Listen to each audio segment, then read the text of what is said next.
안녕하세요, 호목입니다. 반갑습니다, 여러분. 샬롬. 여러분, 이 복음에 대해서 우리가 많은 얘기를 하잖아요. 복음이 뭐 어떤 메시지로 정확하게 전달될 때 되게 많은 사람들을 변화시키고 살리고 회복하고 이런 일들이 많이 벌어지는 것 같아요. 저도 이제 복음을 듣고, 물론 복음이라는 걸 듣고, 복음은 예수 그리스도에 관한 하나의 말씀이니까 그 말씀을 듣고 너무 은혜를 받았지만, 내 안에 어떤 죄의 습성이라든지 뭐 죄의 쓴뿌리, 또 아니면 내 삶, 내 생각, 마음, 이렇게 그런 것들이 복음을 들었다고 해서 바로 변화되지는 않는 것 같아요. 물론 바로 변화된 분들도 있어요. 뭐 복음을 듣고 갑자기 새 사람이 되거나 완전 새 사람으로 변화되거나. 그러니까 저는 고등학교 때 복음 듣고 나서 뭐 제가 인격적으로 정말 주님을 만났지만, 그리고 고등학교 때 뭐 전도도 많이 하고 뭐 교회 생활도 열심히 하고 했지만, 대학교 가서 방황을 한번 했고요. 그리고 또 군대 가서 제가 하나님 앞에서 제 인생을 결단하고 새로운 삶을 살려고 도전했고, 제가 알았지, 그때는 내가 뭐가 문제라는 걸. 그런데 제가 목사가 돼서 또 그런 방황의 때가 왔거든요. 그러니까 방황이라는 거는 저만 아는 문제긴 한데, 제가 이겨내지 못한 어떤 은밀한 죄라든지, 내가 변화되지 않는데 혼자 있을 때, 내가 홀로 있을 때 보이지 않는 삶에 대해서 하나님 앞에 떳떳하지 않는 그런 삶들이 끊임없이 있어요. 근데 저는 그런 것들을 끊임없이 싸웠던 것 같아요. 끊임없이 싸우고 그 부분을 이렇게 하나님 앞에 기도하고 변화돼야 된다고 생각을 하고 도전했던 것 같은데,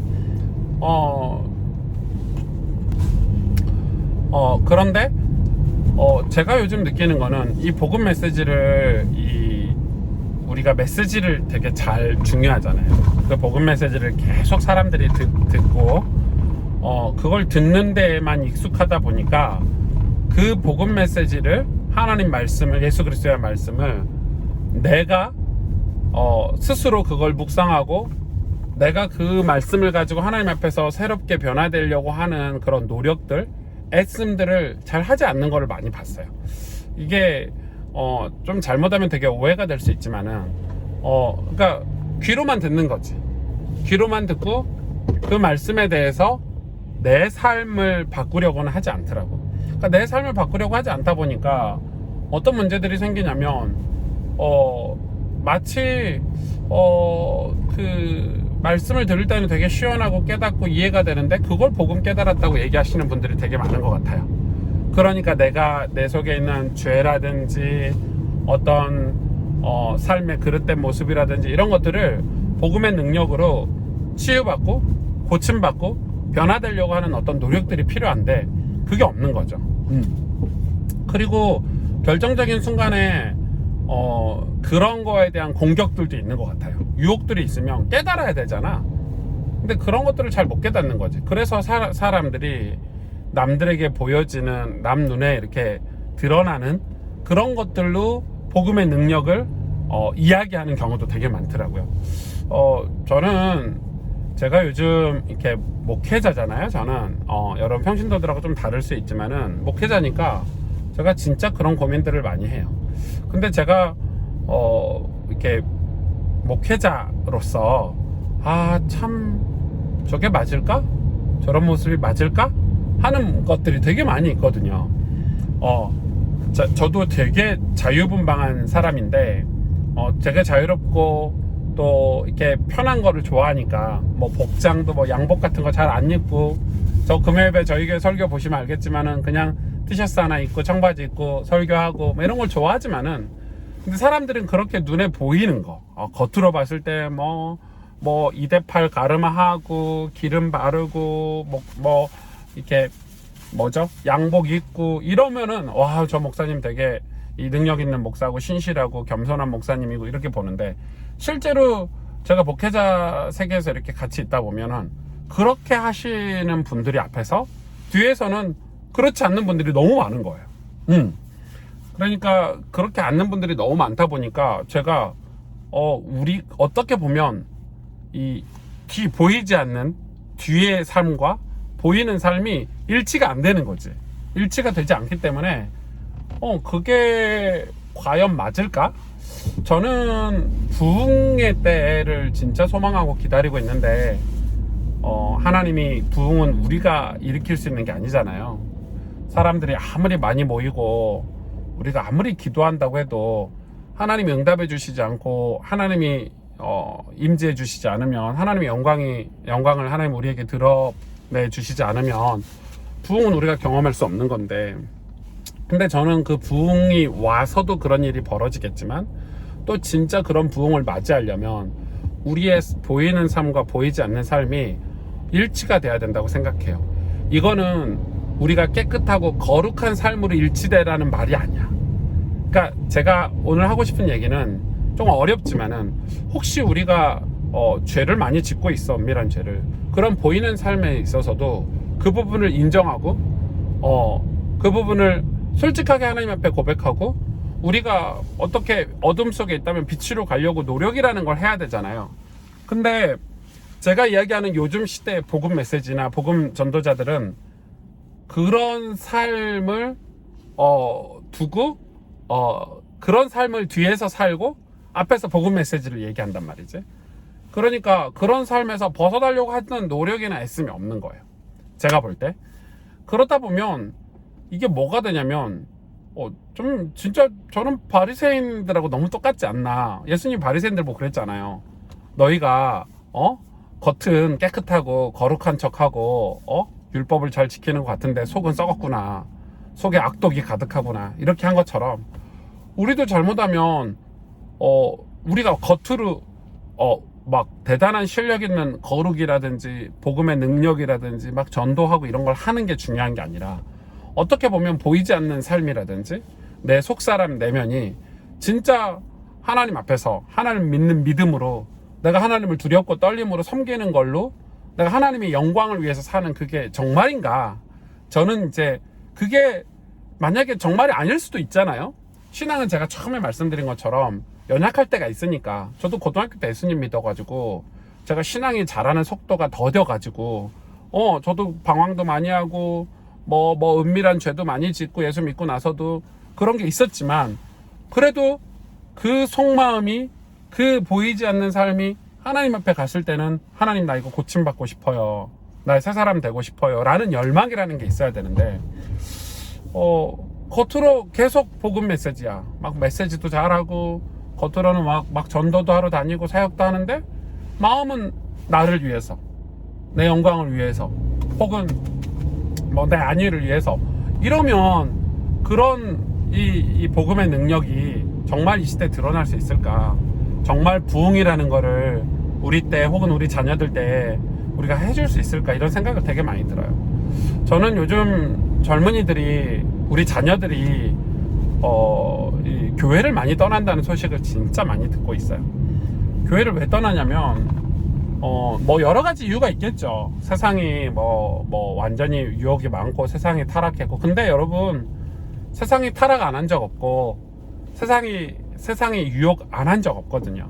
결과적으로 이 자녀들이 교회를 떠났을 때는 제가 젊은이들을 이렇게 사역해보고 만나보면 실망감이 있어요. 제일 큰 실망감은 부모에 대한 실망감, 그리고 뭐 목회자들에 대한 실망감. 그리고 어떤 실망감이냐면, 부모님들이 뭐 장로님이고 권사님이고 뭐 완전 복음 오직 예수 하시는 분들인데, 같이 사니까 엄마 아빠인 걸 아니까 왜 오직 예수고 막 메시지 들어라, 이렇게 해라, 뭐 이렇게 해라, 막 이렇게 전도자다라, 너 뭐 대단한 사역자다라, 이렇게 막 강요하시면서, 정작 그들이 느낄 때는, 이게 딱 느낄 때는 진실하지 않은 거지. 그러니까 오히려 저희 교회 청년들이 신앙생활 잘하는 분들은 이런 것도 있어요. 뭐 저희 형 같은 경우지. 저희 형은 원래가 예수님을 늦게 믿었고 뭐 맨날 일하러 다니면서 술 드시고 뭐 이런 게 있었단 말이에요. 그런데 거짓은 없어. 그래가지고 이제 아우가 목회를 하니까 교회를 다니시기 시작하는데 솔직한 거지. 솔직하게 얘기하고 진실하고 저한테 와서도 그래. 승주야, 나 이게 딴 거는 모르겠는데 이게 담배가 잘 안 끊어진다. 그러니까 근데 자기는 그러는 거지. 그래도 내가 이거를 노력은 하고 있고 줄이고 있어. 뭐 이런 솔직함이 있는 거지. 지금 제가 담배가 죄다 이 말이 아니라. 그러니까 근데 우리는 아이들은 청년들이나 젊은이들은 그걸 느끼는 거예요. 느끼는 거지. 진실하지 않은 거죠. 그러니까 목회자들이 막 강단에서 막 복음 메시지 막 대단한 뭐 메시지를 하고 해도 그래서 뭐 대단한 사역의 어떤 열매가 있을 수 있잖아요. 능력에 따라서. 그런데 아는 거지. 그걸 느끼는 거지. 왜 우리 보고는 가정 또 자녀들을 뭘로 키워라, 시대적인 인물로 키워라, 하나님 앞에서 어떻게 키워라 했는데 목사님은 가정도 안 돌보면서 목사님은 가정을 위해서 기도도 안 하면서 왜 목사님 자녀들은 저렇게 살지? 왜 이렇게 있는 거지. 그게 목사 자녀라고 해서 늘 반듯하고 응답받고 이러라는 말은 아니지만 그런 태도나 자세나 이런 걸 보는 거예요. 성도들 보고는 이런저런 메시지들을 막 하면서 영적으로 24시간 하나님을 바라봐라 하면서 왜 그렇게 말씀하시는 목사님은 뒤에서는 딴짓을 하시지? 왜 저런 일을 하시지? 이런 것들이 우리가 느껴지는 거지. 젊은 목사인 저도 그게 느껴지니까 저도 처음에는 한동안은 그렇게 살아도 복음 사역만 잘하면 괜찮은 줄 알았어요. 저는 해외 막 집회 다니고 메시지 잘하고 이러면 뒤에서 죄 짓고 또 이렇게 사는 거 괜찮은 줄 알았어. 그 정도는 하나님 봐주시는 거 아니야? 내가 이렇게 중요한 일 했으니까. 그런데 그게 아니더라고요. 진짜 우리가 이 하나님의 영광을 보고 진짜 천국을 또 히브리서 말씀처럼 사람에게 죽는 것은 정한 것이고 그 뒤에 심판이 있다고 하셨잖아요. 우리가 그걸 정말 믿는다면 우리가 보이지 않는 내 삶들, 사람들이 보이지 않는 삶, 하나님은 보시잖아. 진짜 코람데요. 하나님 앞에서 살아가야 되는데, 그리고 우리가 정말 부흥을 꿈꾸고 우리 자녀들이 다시 여호와께 돌아와서 하나님 앞에 회개하고 하나님의 사람으로 이 땅에 이 부흥이 교회에 진짜 성령의 역사가 다시 일어나기를 원한다면 우리가 할 수 있는 것은 다시 정직하게 신앙생활 하는 거 아닌가, 진실하게 하는 거 아닌가. 그래서 보이지 않는 삶과 보이는 삶이 일치가 되는. 근데 이걸 속이기 시작하면 여러분 사람도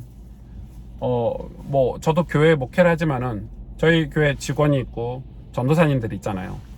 저한테 그게 언행이 안 맞으면 저는 싫거든요. 앞에서 목사님 어쩌고 저쩌고 해도 사역을 아무리 잘해도 뒤에 삶과 그 삶이, 그러니까 뒤에 삶을 그렇게 살아라 이 말이 아니에요. 말한 것처럼 살아라 이 말은 아니지만 최소한 어떤 정직은 있어야지. 거짓은 없어야 되는 거야. 그렇게 돼야 사람이 서로 신뢰가 있고 중요한 일도 맡기고 그런 거짓이 없어야 뭔가 우리가 떳떳하게 우리가 많은 일들을 할 수 있잖아요.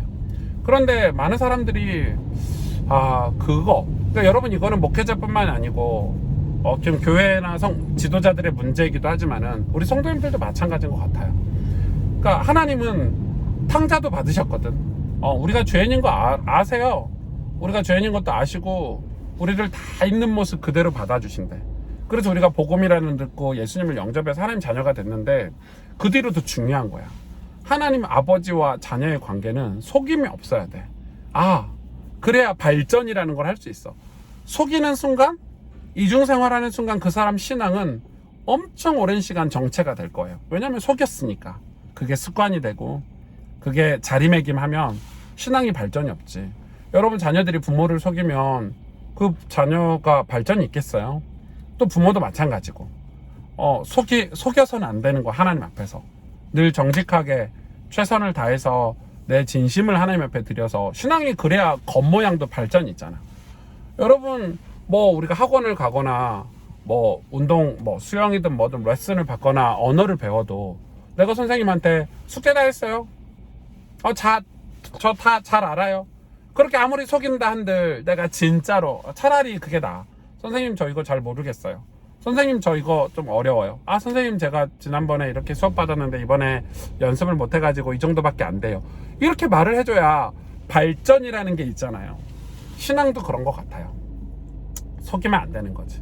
그런데 요즘 복음 전도자들, 뭐 지도자들, 저는 너무 마음이 아픈 게 보이지 않는 삶과 겉으로 드러나는 삶이 일치가 되지 않는 모습들은 진짜 그게 뭐 새신자라든지 예수님 믿어서 얼마 되지 않았을 때는 당연히 그럴 수밖에 없겠지.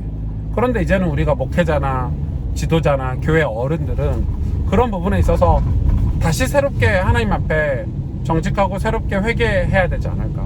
우리가 회개를 하고 하나님 은혜를 구해야 하나님 우리에게 영광을 보여주시고 하나님 우리에게 임재해 주시고 당신이 은혜를 베풀어 주셔야 우리 자손들이 다시 주님 앞에, 우리 젊은이들이 다시 하나님 앞에 돌아올 수 있는, 저는 길이라고 생각해요. 교회가 아무리 프로그램이나 어떤 사역들로 아무리 포장을 많이 한다 한들 그때뿐이고요. 여러분 생각해 보세요. 정말 말씀, 하나님 말씀, 성경 말씀, 복음에 대한, 예수 그리스도에 대한 말씀이라는 거에 대해서 반응하고 또 그거에 대한 하나님의 성령의 역사가 일어나서 부흥의 때가 일어나기를 우리가 진짜 원한다면 저는 정말 우리가 다시 하나님 앞에 회개해야 된다고 생각하고 그런 기도 제목들이 좀 있어요. 여러분, 저는 한국교회가 다시 하나님 앞에 쓰임받기를 원하고 다시 우리가 이 부흥의 역사, 하나님의 성령의 역사가 일어나기를 진짜 간절히 원하는데 하나님 은혜 주시기를 원해요. 그래서 제가 회개하는 마음으로 목사인 저부터 보이지 않는 삶과 보이는 삶이 같았으면 좋겠다. 그리고 보이지 않는 삶이 능력이 없는데 보이는 삶을 능력 있는 척, 또 보이지 않는 삶이 내가 성경도 읽지 않는데 내가 뭐 하나님 앞에서 살지도 않는데 보이는 삶을 막 그러는 척, 이런 거를 좀 벗어나고 좀 진실되게, 좀 정직하게 하나님 앞에서, 그리고 하나님의 도우심을 구하면서 그렇게 하나님의 도우심으로 내가 새 사람 되기를 원하고, 그리고 하나님의 응답을 받아서 누리기를 원하고, 이런 마음들이, 자세들이 저는 회복되기를 진짜 기도하고 있답니다. 여러분 같이 기도해요. 안녕.